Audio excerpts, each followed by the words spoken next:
Nakakatuwa na ang GMA yung official network na nag-cover nun kasi pili lang yung talaga makakalapit sa kanya eh. Hanggang ngayon parang pag naiisip mo yon, lalo yung sinabi niyang totus tuus, yan, yung parang gusto niya pang bumalik na iba yung pinakitang pagmamahal ng Pilipino.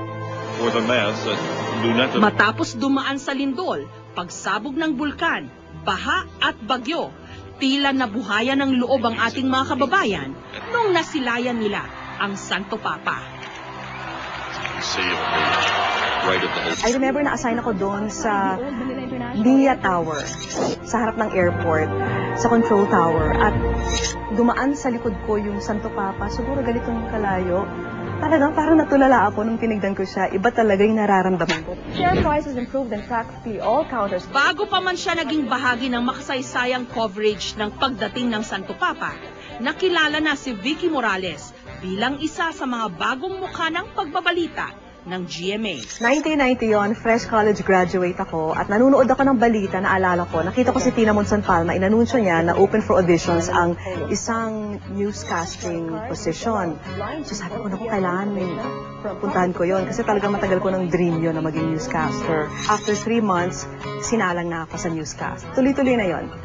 Ang GMA Headline News, naging GMA Network News. Kasama ni na Leslie Espino, Risa Ontiveros, Mari Caimo, Marga Ortigas. After a while, naging GMA Network News, so naging kaming dalawa ni Mike Enriquez. Mga veteranong pinasipa na ng mga... Dekada 90 rin nung nakilala si Mike Enriquez bilang isa sa mga pangunahing news anchor ng GMA. Nung malapit na yung araw ng eleksyon, doon nila natuklasan na kulang pala yung anchor na lalaki. Kaya sabi nila doon sa isang meeting, bakit hindi mag-anchor din ako? Akala ko nagbibiro lang eh. Sabi ko, ito, ihaharap niyo ako sa TV, ano ba naman kayo? Ang radyo lang ako. Ayun pala, seryoso sila. So, ang sabi nila, gusto nilang maglunsad ng isang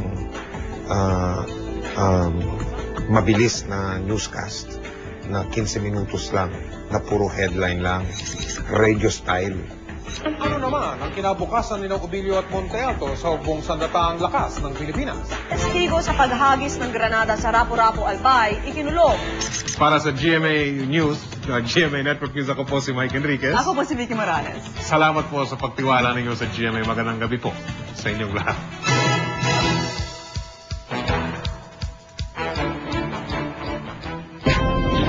Isa rin sa mga tinutukang kwento noong 1995, ang kaso ng domestic helper sa Singapore na si Flor Contemplacion.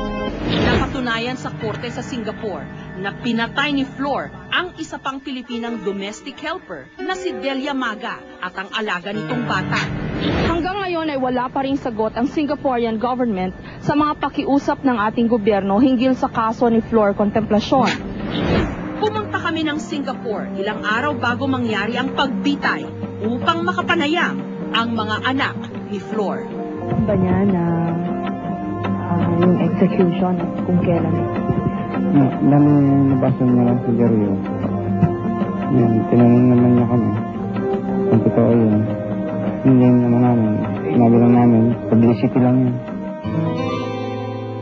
Ilang araw pa'y natuloy rin ang pagbitay kay Flor at kasama ang GMA News sa pagdadalamhati ng mga Pilipino sa pagkawala ng isang kababayang nakipagsapalaran sa ibang bansa.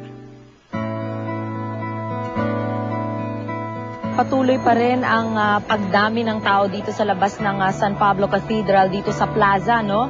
At kitang-kita nyo naman, dinudumog na tayo ng tao dito dahil hinihintay nila ang pagdating ng bangkay ni Flor Contemplacion.